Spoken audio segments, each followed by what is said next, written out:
Existe um costume na nossa humanidade de comemorar o que nós chamamos de um novo ano, e nessa virada do dia 31 de dezembro para 1º de janeiro, estabelecemos que um ano termina e um ano começa. Fazemos um breve intervalo e retomamos lenta e gradualmente nossas atividades gerais. Os intervalos têm um potencial de nos conectar com uma coisa mais profunda que se perde quando nossa consciência, apenas de vigília, seguindo nesse tempo de um fluxo infinito, deixa de conseguir constatar. Quando temos esse espaço e essa oportunidade, talvez possamos silenciar nossos pensamentos, emoções, ideias e conceitos pré-estabelecidos para nos perguntar mais direta e profundamente por que nos encontramos nesse plano e há sentido na vida? Ao abrirmos então os trabalhos nesse ano de 2025 aqui na Sociedade Teosófica com vocês, o que para mim é uma alegria, trazemos justamente essa reflexão conjunta que tenta nos conectar ou nos apresentar vislumbres sobre a vida espiritual. Sejam bem-vindos, bem-vindas. Aqui na Sociedade Teosófica nós temos um espaço de aprendizado conjunto daquilo que talvez seja mais importante para cada um de nós. Descobrimos efetivamente quem nós somos, por que aqui nos encontramos e se há um sentido na vida. Quando nós falamos de uma vida espiritual e quando nós falamos talvez de vislumbres do que possa ser a vida espiritual, a primeira pergunta que nos ocorre é justamente sobre o que possa significar a vida. E ela pode nos soar bastante curiosa, porque a vida é, disse um mestre espiritual num determinado momento, viver. Vivendo, descobrimos o que significa a própria vida. Mas nós ainda podemos continuar nos perguntando, o que é viver?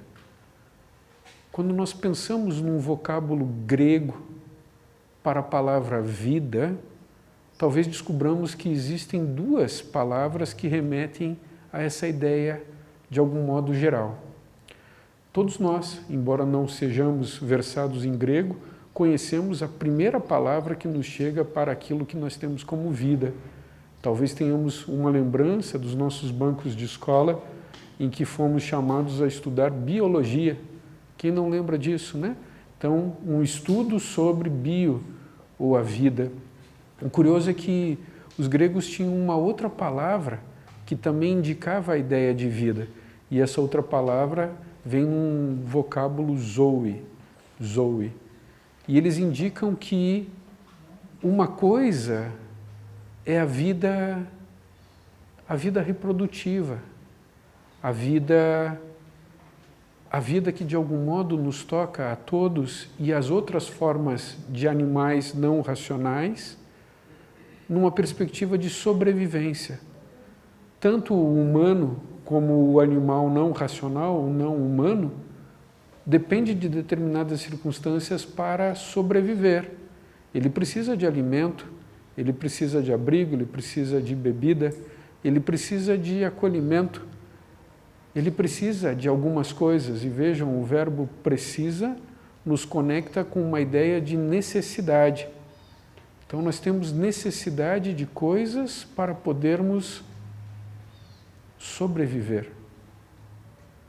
E sobrevivendo, talvez num determinado momento, possamos descobrir o que possa ser viver. E descobrir então efetivamente o que os antigos gregos indicavam como, na sua excelência ou grandeza, o esplendor da vida. Disse que os seres humanos têm em si um grande potencial para descobrir, adentrar e nascer para esta vida que há de ser vivida por cada um de nós. Aonde a gente chega nisso? Talvez a gente possa perceber que para lá daquilo que nós necessitamos para a nossa sobrevivência, existe todo um espaço de descoberta que dê um sentido mais profundo para a experiência da vida. Alguns gregos antigos diziam que a vida se dá não na nossa esfera doméstica. A nossa esfera doméstica é uma esfera de sobrevivência. é uma esfera de necessidade, é uma esfera onde nós buscamos satisfazer aquilo que entendemos como necessário para alcançarmos um mínimo existencial, ou talvez mais do que um mínimo existencial, a oportunidade de uma existência que nos dê conforto, que nos dê prazer, que nos dê, quem sabe, alegria, que nos dê satisfação. E aí então nos empenhamos dentro de uma esfera doméstica, entre aspas, para alcançar recursos materiais que nos concedam a oportunidade de encontrarmos uma felicidade no tempo e no espaço, baseada na premissa daquilo que nós conseguimos alcançar e garantir uma segurança de sobrevivência. Aqueles gregos antigos diziam que existe uma outra esfera muito mais profunda da experiência da existência, que não está necessariamente relacionado com aquilo que nós temos, com aquilo que nós queremos individualmente, ou com aquilo que nós podemos experimentar enquanto seres no tempo e no espaço. Eles diziam que existe um ambiente que não é o nosso ambiente doméstico, mas é um ambiente que não é de ninguém. E por não ser de ninguém, é um ambiente de todos. Um ambiente, talvez, de uma coletividade em que nos encontramos em meio à humanidade, em meio, se quisermos, à família, um seio social, em meio aos amigos, em meio, se a gente ampliar isso, a toda a humanidade. Alguns sábios nos dizem que a humanidade forma uma grande família, em meio à qual cada um de nós tem o seu espaço, local e importância para um cumprimento evolutivo coletivo, que não irá ser concluído enquanto todos e cada um de nós não despertarmos para aquilo que nos cabe realizar em benefício do todo maior em meio ao qual nós estamos inseridos. No contexto político, se assim formos considerar, mas talvez numa perspectiva política, não em via de política profissional, mas numa perspectiva do que possa significar esse coletivo, em que não sou eu, os meus ou aqueles com os quais eu me afinizo, mas o todo, o todo. E quando nós nos encontramos nesse espaço de ninguém, em que todos temos uma importância, nós talvez possamos descobrir que temos algo com o que colaborar, algo a entregar, algo a fazer, algo a realizar, que quando é realizado não tem em si a ideia de uma recompensa, de uma expectativa, de um pagamento, seja ele pagamento em dinheiro, que estaria reservado para satisfazer as nossas necessidades, seja ele pagamento em reconhecimento, como um título, como um agradecimento público, um pagamento de que esfera for, de que natureza for. Naquele espaço, a descoberta de um sentido profundo da vida numa outra dimensão nos permite fazer o melhor que nos cabe em benefício de todos os demais. Existe um livro daqueles gregos antigos que retratava o encontro do pai e do filho. E o pai e o filho conversando na memória, quando o pai já encontrava-se idoso e talvez partindo desse plano de existência, lhes permitia conversar sobre o sentido da vida. E talvez quando eles falam sobre o sentido da vida, nesse momento nosso, eles estejam falando aquilo que nós podemos tentar refletir junto como sendo a vida espiritual. E eles diziam que o sentido da vida, no percurso que eles tiveram a oportunidade de trilhar, ao longo de anos de existência, começava a florescer nos seus corações e nas suas mentes, quando eles justamente agiam altruisticamente no cumprimento de papéis que lhe cabiam ao longo do tempo. Naquele espaço coletivo, de repente, existia a necessidade de agir num determinado contexto, realizando um determinado papel, seja num contexto social, seja num contexto profissional. Um pedagogo, um professor, um magistrado, um juiz, ou eventualmente aquele que ascende a uma ação de realização política prática dentro de um bem público ou maior. Quando vivia aquilo sem pensar nas suas necessidades, tentando levar ao todo o melhor do que podia, segundo as suas percepções, na conversa entre pai e filho, eles diziam que existia um contato que gerava algo distinto do que nós podemos experimentar quando trazemos para nós a busca da satisfação das nossas necessidades. E aqueles gregos talvez diziam que eles encontravam algo que possa indicar seja a liberdade. Uma grande questão no caminho de toda a humanidade, ao lado da ideia sobre o sentido da vida, é a felicidade. Talvez todos nós, no correr da existência, estamos em busca de realização de algo que nos dote da possibilidade de nos sentirmos felizes. Vocês talvez estejam acompanhando, já estamos falando aí talvez há mais de uma década, se diz que o Butão se transformou em um país que trocou a questão econômica do PIB, o Produto Interno Bruto, por um índice de felicidade. Já se falou, entre outras coisas, que no nosso país nós deveríamos colocar uma regra na qual todos nós teríamos o direito de sermos felizes. Então nós temos o direito de sermos livres, nós temos o direito de sermos tratados com igualdade, nós temos o direito de ser feliz. Na nossa manifestação de arte popular, Chico Buarque tem uma das suas canções que diz que no seu país todos seriam felizes e teriam direito à felicidade. Isso caminha com a humanidade.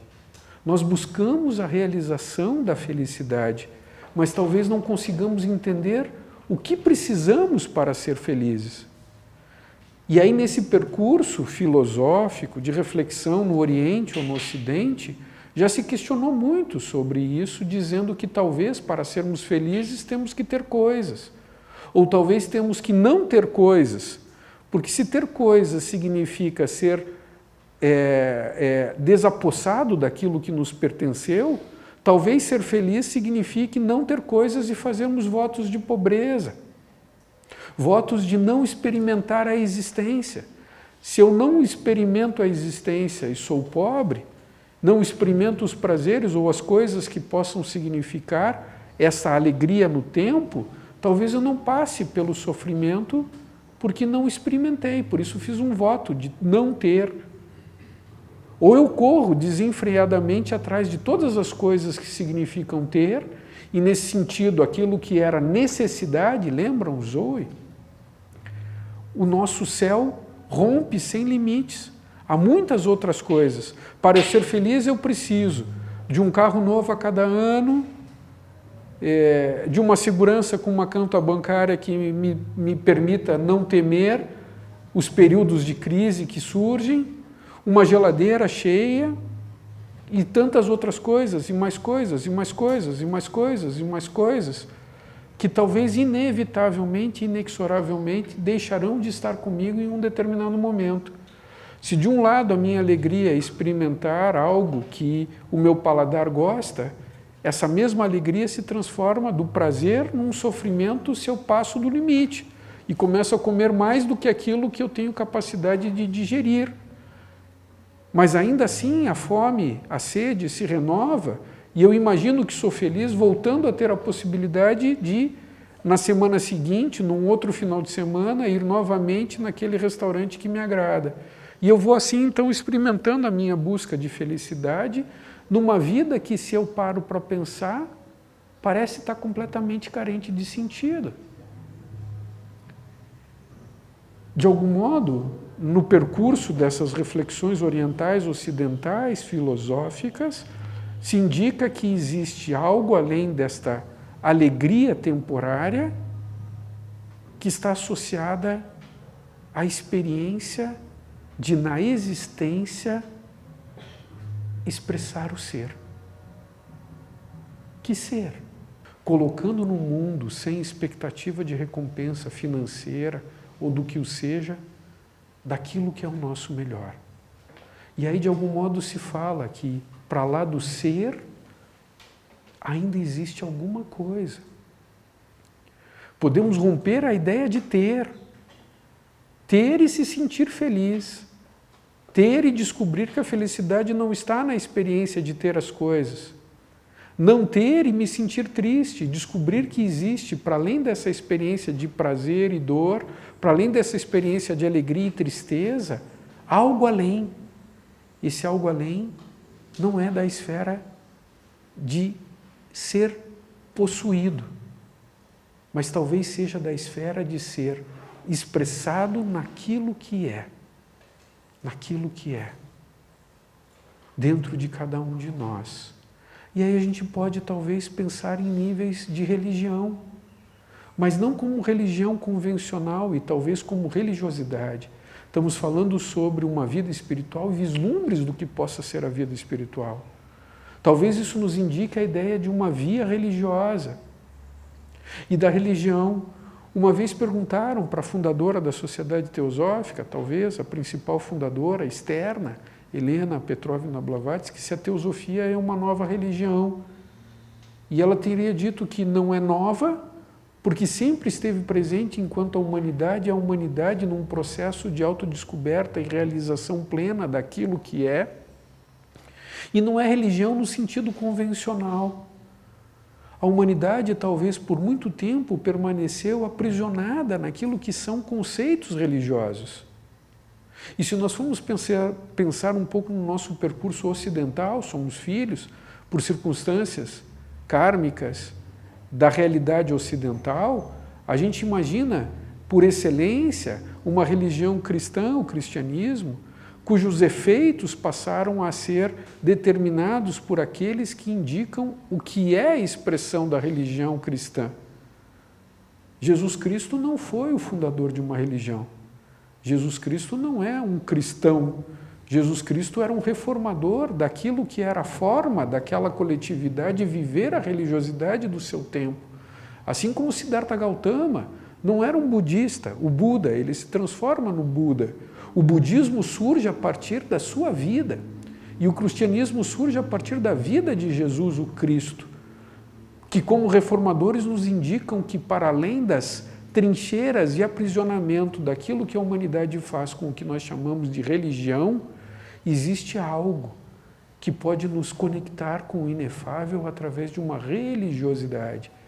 Então, se nós pensarmos na palavra religião, ela vem do latim e indica religare, e indica que existe uma possibilidade de conexão de consciência entre aquele que está no tempo e que, percebendo a si próprio no tempo e no espaço, eu olhando-me no espelho, Otávio, tenho a possibilidade de, no silêncio, tentar conectar através da consciência ou de autoconsciência com algo que está além daquilo que eu vejo, além daquilo que eu concebo como sendo o que eu imagino que eu sou.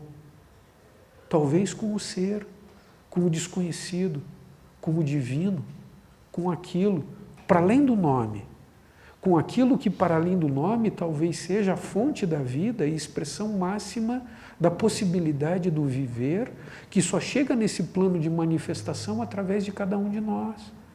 Aquilo chega nesse plano de manifestação através de todos nós de um modo inconsciente. Nós, como seres humanos, somos seres dotados da capacidade da autoconsciência. Isso não significa que nós somos constantemente autoconscientes. Isso não significa que nós somos a todo momento e a todo instante presentes no aqui e agora, num sentido de unidade com aquilo. Nós talvez nos perdemos daquilo, nos desconectamos daquilo e agimos no mundo como seres errantes, que embora tenham consigo o potencial de realizar aquilo, limitam a possibilidade da realização, despendendo o tempo da existência, experimentando a busca do prazer e a fuga da dor. E se desconectando com a liberdade da possibilidade de abrir-se para aquilo.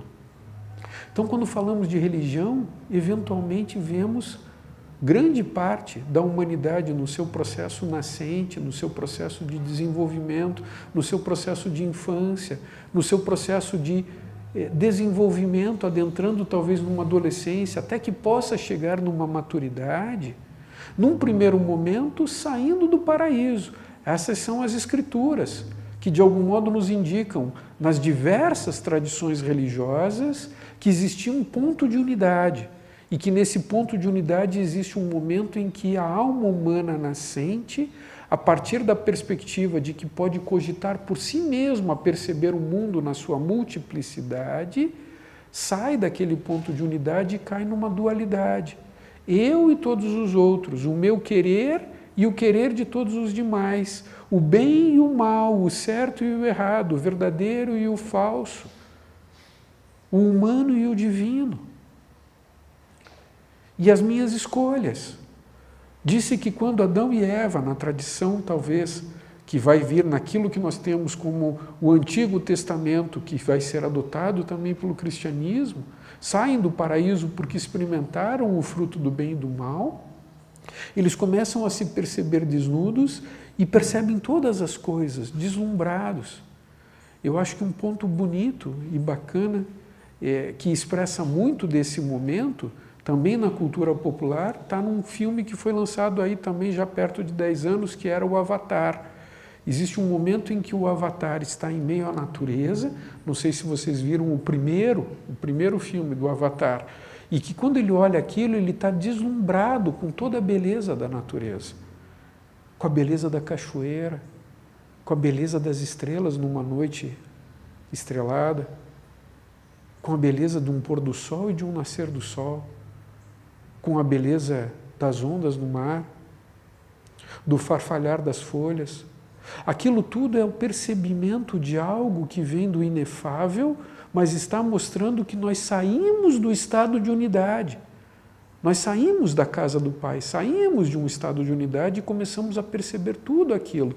Quando começamos a perceber tudo aquilo, o fazemos em silêncio, estupefados, maravilhados de ter a capacidade de perceber, de percebendo sentir alguma coisa que começa a ser diferente daquilo que eu sou. Isso também se expressa na beleza da experiência do nascimento de cada criança. Cada criança que vem ao mundo é una com aquilo e expressa a unidade daquilo microcosmicamente na unidade que ela tem com a mãe. E embora o cordão umbilical seja cortado para que ela esteja no tempo e no espaço, existe um momento em que é silêncio e maravilhamento, porque ainda não existe a construção da autoidentidade, da autopercepção, da autopresença. Não está no uno, mas contempla o uno e percebe o inefável, o bom, o belo e a beleza, sem colocar nomes, porque não faz sentido colocar nomes. Ainda é um surgir no tempo. E à medida em que esse surgir no tempo se desenvolve, uma maturidade começa a se desenvolver, começa a ser aprimorada, e um esquecimento cada vez mais intenso nos toma, nos aprisiona. Nós nos esquecemos daquilo que é o uno e sonhamos com a unidade e buscamos realizar talvez um caminho com a unidade num determinado momento, porque antes, no meio do esquecimento, nós começamos a descobrir que tem dor e prazer, alegria e tristeza. E começamos a descobrir que alimentar satisfaz, sentir fome produz um estresse. E por isso começamos a criar os mecanismos para vivenciar e estarmos estabelecidos naquilo que dá a tranquilidade para o nosso corpo físico, a tranquilidade para nossas emoções e um espaço de cogito. E aí nós ouvimos que, numa tradição religiosa que nos aprisiona, existe uma vida transcendente e existe uma vida de expiação. Nós todos temos um pecado original, nós todos somos fadados ao sofrimento. A primeira nobre verdade do budismo diz que existe um sofrimento. E, de algum modo, existe um ensinamento que, especialmente no período medieval, fala-se que existe aquilo que é a vida eterna e uma vida no tempo e no espaço, que é uma vida que deve ser dedicada ao resgate dos nossos pecados. E aí nós somos prisioneiros do medo. Prisioneiros do medo de que não pode se fazer determinada coisa porque é pecado. Porque vai nos deixar presos no inferno. Existe um momento em que talvez a gente comece a desconfiar dessas coisas. O que é a vida espiritual? Quem disse que existe alguma coisa no pós-morte, no depois, numa outra vida? A única vida que talvez exista é essa aqui. E se a única vida que existe é essa aqui, deixa eu ser feliz agora. E aí a gente começa a flexibilizar aquilo que talvez era uma herança ancestral que a gente recebia, não sabe exatamente de onde, mas que vinha sendo transmitido de geração a geração. Olha, o caminho do bem é esse. Se você for por caminho de lá, você vai desagregar. A gente pode pensar isso em muitos contextos sociais. A gente pode pensar, por exemplo, no contexto social dos tupi-guaranis. Aqui, nossos ancestrais na América do Sul, de algum modo, não tinha um líder político eleito, mas existia um líder religioso e um líder que conduzia aquele grupo. E quando alguma pessoa saía daquilo que era a expectativa da coletividade, não existia uma punição necessariamente, vai para a prisão, vai ser degradado. Existia uma conversa dizendo, olha, se você continuar fazendo o que você está fazendo, você vai desagregar o nosso grupo.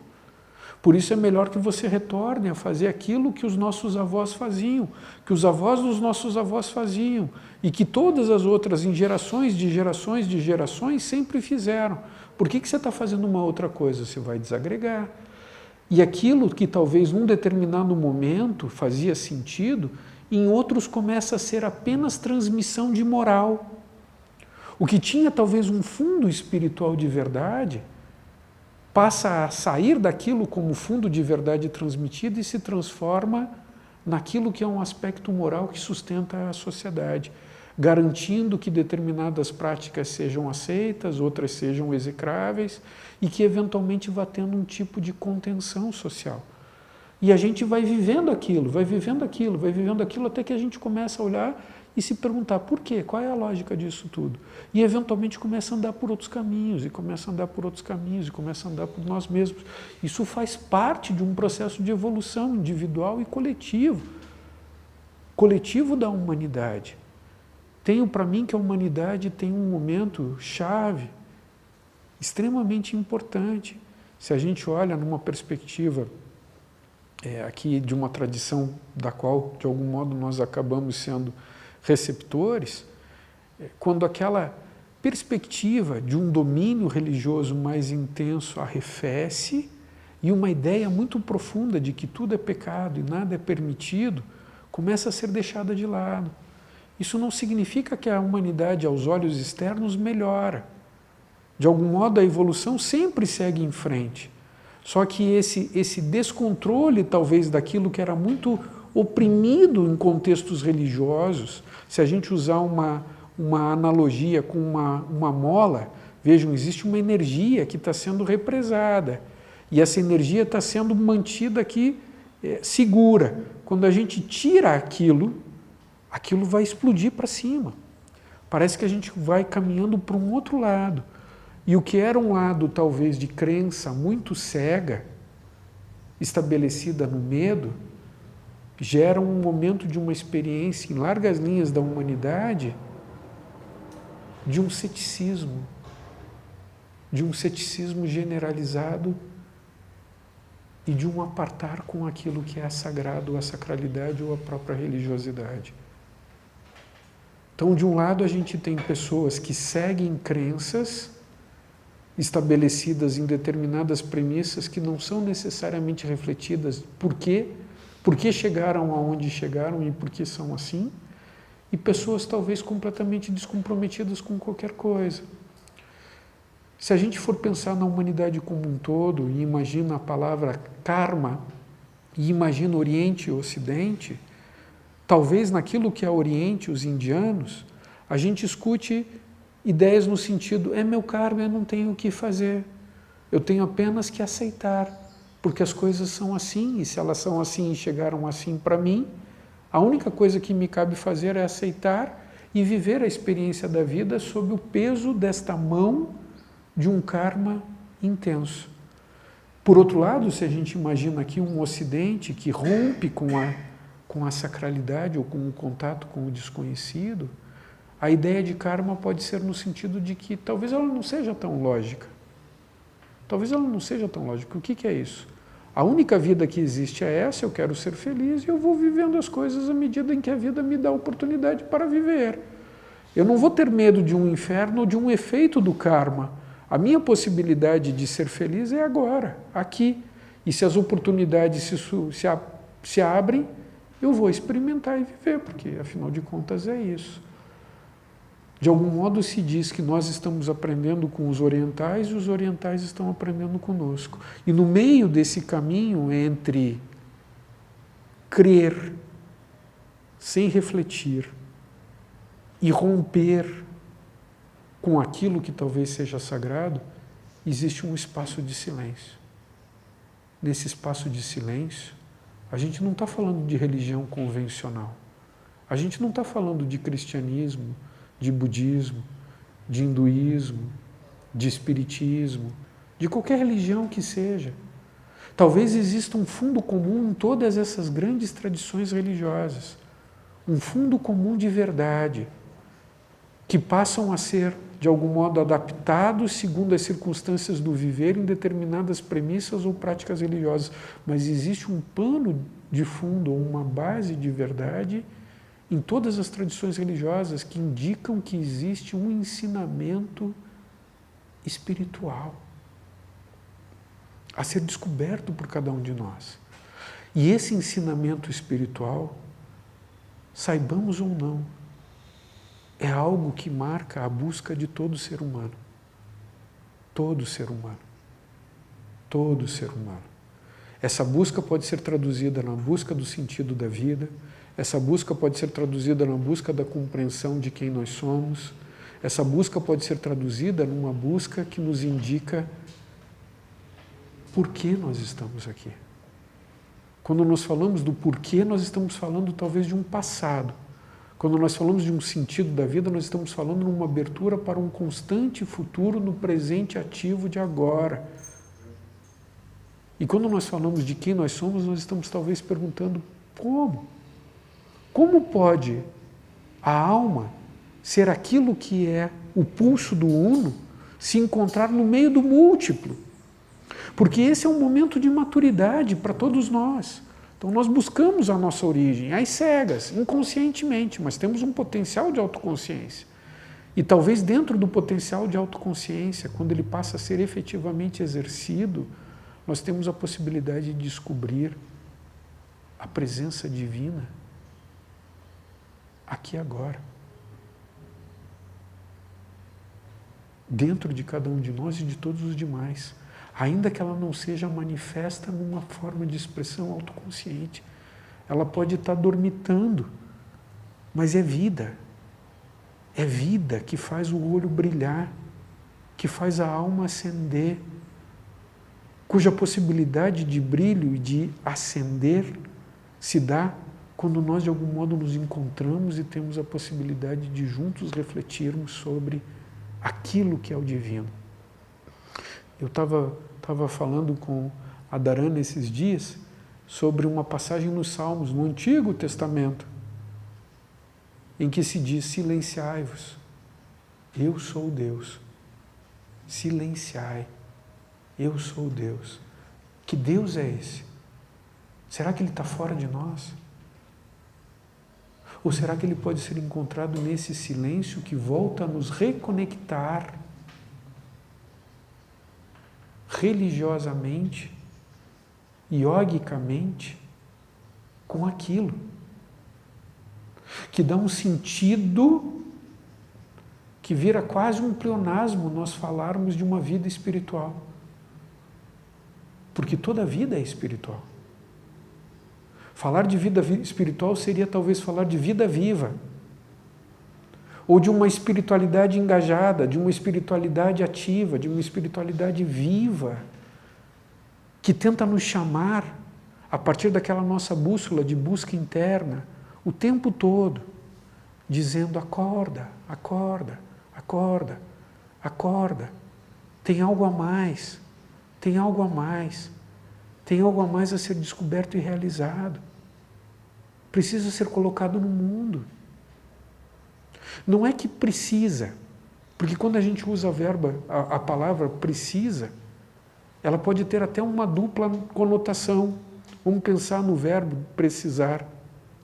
Ele pode ser carecer, necessitar, ou ele pode ser perfeito, preciso, aquilo, no justo termo, da exata medida do que, como e quando fazer, o que, como e quando falar, o que, como e quando agir, num espaço de liberdade, quando o ser do tempo encontra esse ser atemporal, num estado de religiosidade ou de yoga, em que não existe dois entre aquilo que é divino e humano, senão a plena, pura e constante verdade aqui e agora. Mas como é isso? E a gente está falando de vislumbres da vida espiritual. Como é isso? Quando isso acontece? Quando isso vem? Aí existe uma coisa, em meio a tantas outras, que a gente diz que são paradoxais. Vocês já ouviram falar de paradoxo? Quando a gente fala de paradoxo, a gente está falando de uma falsa contradição. Uma falsa contradição que nos leva, talvez, a um estado mais profundo de contato com a verdade. Todos os paradoxos são reconciliados. Se a gente for fazer um paralelo sobre isso, a gente falaria das duas linhas retas que correm em paralelo e que dizem se encontram no infinito. Então, os paradoxos são falsas contradições que nos conectam com uma verdade mais profunda. Na tradição Zen, se costuma falar dos koans como técnica para a gente ir além da mente dualista e além dos paradoxos. Um grande koan é quem sou eu. Não o que eu faço. Eu sou um advogado, eu sou isso, eu sou aquilo, a partir dos atributos das minhas atividades. Mas independente delas, o que sou eu ou quem sou eu? Esse é um grande koan. E existem outros que tentam fazer a mente silenciar para a gente chegar além. Então, o paradoxo aqui, para tentar descobrir ou ter um vislumbre da vida espiritual, é de que a gente não pode deliberadamente querer ter uma experiência espiritual. Porque quando a gente quer ter uma experiência espiritual, ela ganha um contexto de um autointeresse. Vejam, vamos partir da seguinte ideia. Se a gente fala da plenitude da vida, e a gente tem aqui uma apresentação sobre vislumbres da vida espiritual, talvez a gente possa partir de uma premissa daquilo que nos é conhecido. Aquilo que nos é conhecido é a experiência sensível, ou a vida material. Então, a minha vida material faz com que eu possa me olhar no espelho e tentar reconhecer imaginando aquilo que eu sou, embora aquilo esteja sempre mudando, né?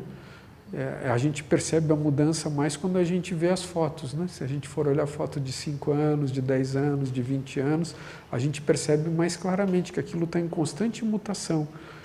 Mas aquilo é o que, de algum modo, eu tento conhecer ou reconhecer como sendo uma vida material. Então, isso é a experiência sensível. Agora, talvez exista alguma coisa além dessa experiência sensível. E eu posso querer ter uma experiência além da experiência sensível, uma experiência metafísica, uma experiência de contato com Deus. Aí eu lembro de novo com Gilberto Gil, dizendo que se ele quiser falar com Deus, a primeira coisa que ele tem que fazer é silenciar. Quando ele diz silenciar, entre outras coisas, ele está dizendo não querer. Toda palavra limite estabelece um conceito no tempo que tenta dar um entendimento para aquilo que quer ser entendido. Existe alguém que quer entender e existe uma coisa que quer ser entendida. Nós estamos buscando Deus e Deus está se escondendo e se apresentando para cada um de nós. Só que enquanto nós, de algum modo, corremos atrás para tentar encontrar, aquilo não é passível de ser realizado ou encontrado. Mas se existe um espaço de não querer, de silêncio, de abstração presente, porque não é indolência mental. Quando a gente fala de meditação, nós não estamos falando de chegar em um lugar, de viver uma determinada experiência, e nós também não estamos falando de negligenciar a consciência do momento presente. A gente brinca dizendo que meditação não é meditar sono. Então não é para dormir ou entrar num estado de torpor. É o contrário disso. É um estado de presença, de vigília que vai além da vigília. Disse que tem um estado que é túria. Então existe um estado de sono sem sonho, um estado de vigília e a gente fica navegando nesses mundos. Mas diz que tem um outro estado que leva para samadhi, que é um estado de bem-aventurança, que é um estado de êxtase. Só que o samadhi que nós falamos não é o samadhi. Nós estamos apontando. Os budistas dizem, o dedo aponta, mas ai daquele que toma o dedo como sendo aquilo. A gente acaba fazendo isso. A gente fala da vida espiritual e se agrada em discutir teoricamente sobre a vida espiritual. A gente fala de samadhi e adora ficar discutindo intelectualmente o que seja samadhi. A gente fala de Deus e adora discutir sobre o que seja a natureza de Deus.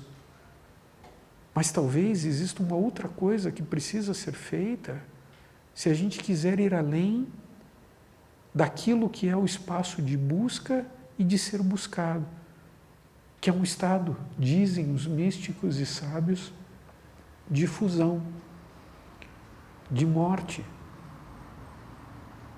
de entrega. É um estado de não ser. Quando esse estado de não ser se transforma numa verdadeira entrega, não por medo e nem por expectativa, mas por presença, talvez alguma coisa possa acontecer e esse vislumbre se transformar no grande potencial de emancipação de cada um de nós. Um encontro com a verdade, um encontro com a sabedoria, um encontro com Deus, um encontro com aquilo que traz consigo, independente de quantificação ou qualificação, um potencial de transformação, de viragem de toda a nossa vida. Viver para si é viver para o sofrimento e para a ilusão. Se eu não tenho medo da ilusão, se eu não tenho medo do sofrimento, se eu não tenho uma expectativa de ganho ou de reconhecimento, mas num estado de maturidade, um pouco desse sentido da vida começou a brotejar no meu coração, iluminando a mente,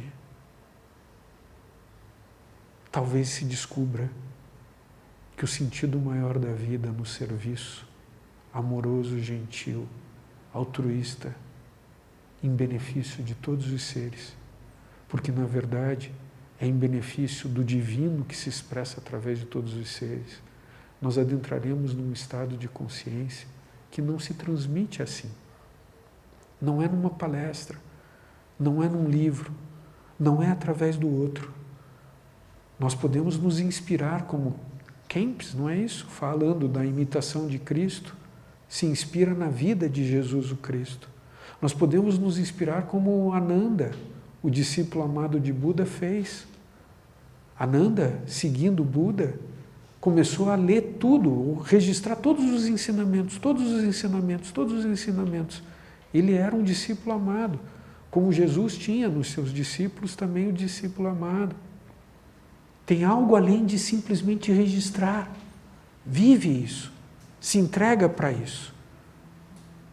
Então nós podemos nos inspirar com um livro, nós podemos nos inspirar com uma palestra, nós podemos nos inspirar com a vida dos santos, com a vida de Deus expressada através dos sábios e dos santos. Mas nós nunca vamos descobrir aquilo que é se nós não colocarmos todo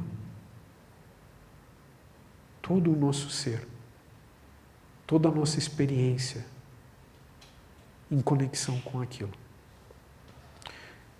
E se por hipótese nós fizermos isso,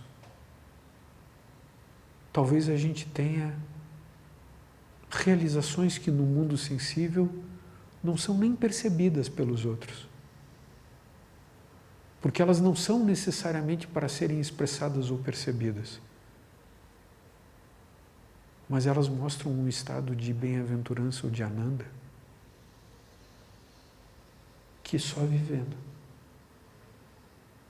Então se diz que o divino, que é 3 e 1, Pai, Filho, Espírito Santo, na versão oriental seria Sat Chit Ananda. É aquilo que é desconhecido, na possibilidade de ser percebido. Spinoza fala de um Deus desconhecido, transcendente, de um Deus conhecido, imanente em toda a natureza. Então, Sat Chit, aquilo de que não se fala. Chit, aquilo que expressa, aquilo que não se fala. Quando aquilo, Sat Chit, ocorre, o que nós temos é Ananda. Ananda é amor ilimitado, compaixão universal e bem-aventurança num estado de leveza que nos mostra muito mais do que através de textos ou de reflexões filosóficas, práticas religiosas, lógicas científicas, que aquilo vive através de nós. Tu és aquilo, e todos os seres são expressão daquilo. Um livro da nossa literatura tradicional, nos meios teosóficos, Luz no Caminho, diz que nós temos que procurar dentro de cada um de nós. É no silêncio, na entrega, na meditação presente, que não quer chegar em lugar nenhum, ganhar coisa alguma, mas que estando presente busca a origem daquilo e que se toca aquilo, descobre que pode começar a procurar fora e descobrirá a mesma beleza inefável em todos os seres. Ainda que nós estejamos dormindo, a divindade daquilo que vive está lá. É o ser, o uno, o que ama, o que sabe e o que vive. Quando a gente fala de uma vida espiritual, a gente está falando desta vida una. E quando a gente fala de um vislumbre da vida espiritual, a gente está falando de inúmeras oportunidades que a vida nos dá de silenciarmos os nossos pensamentos e desejos pessoais e descobrirmos mais profundamente que o sentido desta vida, a partir das circunstâncias que nos chegam como oportunidades de convivência, se dá quando, encontrando quem quer que seja, humano ou não humano, ali o que nós podemos fazer é o nosso melhor para o outro, sem a expectativa de receber alguma coisa de volta. Faz o teu melhor e faz agora, porque a possibilidade da realização espiritual sempre presente sai do domínio do tempo quando, sem expectativas, agora nós procuramos fazer o nosso melhor altruisticamente.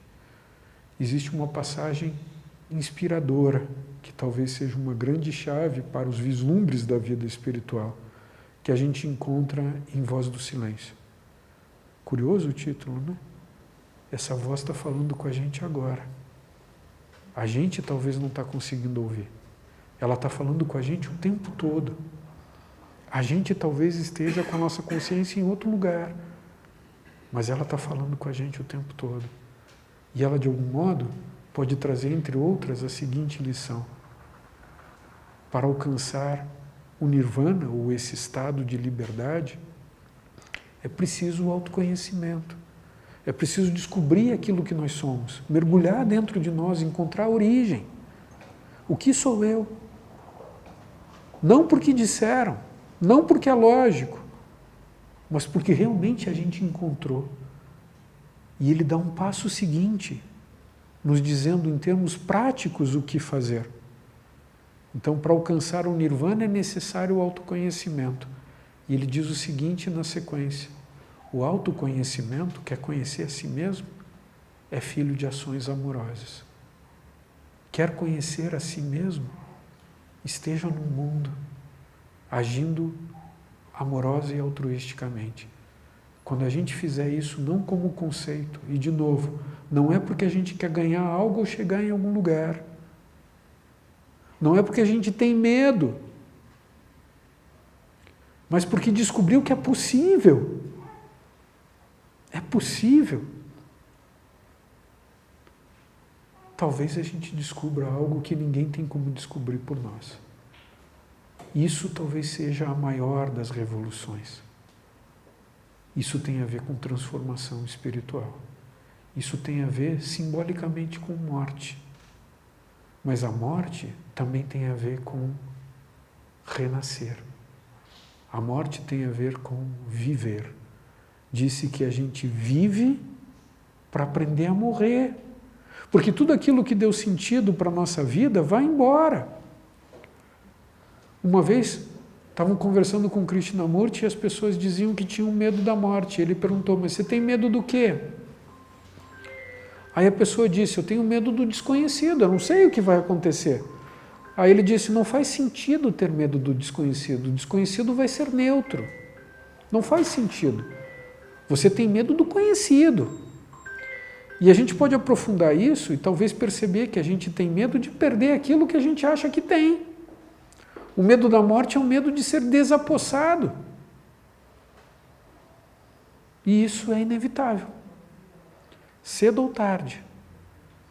Então a gente tem a experiência da vida para aprender a morrer. Nós todos estamos caminhando em direção à morte fisiológica, física.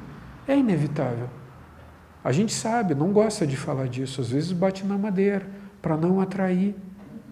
Dizem que a grande beleza da vida está na fé que há de ser encontrada no coração de cada um de nós. E tem que ser cultivada para ser ampliada. Quando a gente está falando de fé, a gente está falando de reconexão com o sagrado. Todos nós temos isso. Porque apesar da finitude do tempo e da morte inexorável, nós levantamos a cada dia e seguimos a experiência da existência. Sabendo ou não, tentando fazer o nosso melhor para sermos felizes. Talvez descobrindo que a felicidade não está necessariamente em trazer as coisas para nós ou repelir as coisas de nós, mas descobrindo que o sentido profundo da vida está em ser aquilo além do que nós imaginamos que nós somos. E começar em conta-gotas a abrir as comportas da nossa consciência, as janelas da nossa alma, para que aquilo brilhe com todo o esplendor de um sol no meio-dia, a cada dia em que a gente desperta. Isso é Paulo Saulo, que num determinado momento da sua conexão de novo com o Uno, descobriu que não vivia mais, mas que era Cristo que vivia através dele. Cristo vive através de cada um de nós. Buda vive através de cada um de nós. A gente pode falar que tem uma natureza búdica, uma natureza de Buda. A gente vê nas Escrituras que a volta do Cristo, o Cristo em nós é uma esperança de glória. Nós, talvez, ou algo em nós, mantém isso fechado em uma vida material e uma tentativa de encontro com a vida espiritual. Então a gente começa a ter vislumbres daquilo. E o curioso é que se diz que à medida em que a gente se abre para aquilo, quanto mais a gente vai se abrindo para aquilo, mais aquilo vai tomando a possibilidade de se expressar dentro de cada um de nós. E aí essa grande chamada para o discípulo que Jesus teria feito, larga tudo e me segue, para que tua vida seja a expressão desta vida espiritual crística, de perfeição, de beleza, de amor, de compaixão, te permita um renascer espiritual, onde não existe diferença entre aquilo que é sensível e o que está além da nossa capacidade de ver. Existe um redescobrir e um reencantamento com o mundo. Nesse momento em que a gente se reencanta com o mundo, a gente percebe a beleza de Deus em todos os seres e reverentemente os cumprimenta, namastê, percebendo que mesmo em nossa ignorância, Deus vive, nunca tendo nascido e sem ser possível que Ele morra. Mas aquele que nasce espiritualmente e descobre a unidade da vida não como um conceito, mas como uma presença constante, não apenas reverencia todos os seres, como, por amor a tudo aquilo, descobre, sem que alguém precise dizer para nós, qual é a tua missão. E vive essa missão, não como uma coisa separada, mas desperto e sábio, permitindo que a fluência e a unidade da vida siga em todos os dias da nossa vida. O karma nos possibilita reencontros, e os reencontros como esse são muito mais do que convites para um vislumbre e um despertar para a vida espiritual. São a eclosão da voz do silêncio para os nossos ouvidos que não estavam ainda abertos começarem a voltar a lembrar e abrir-se para aquilo que é a nossa bússola interna, o nosso bom senso e o nosso contato com a verdade. Por isso, embora o caminho espiritual se diga seja um caminho que precisa ser trilhado por cada um de nós, ninguém caminhará por nós. Nós temos que dar cada um desses passos. Ele pode e acontece através dos relacionamentos.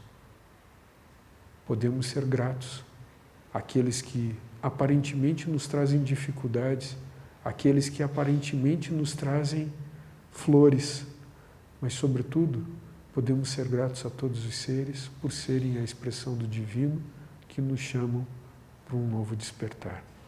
Gratidão e namastê.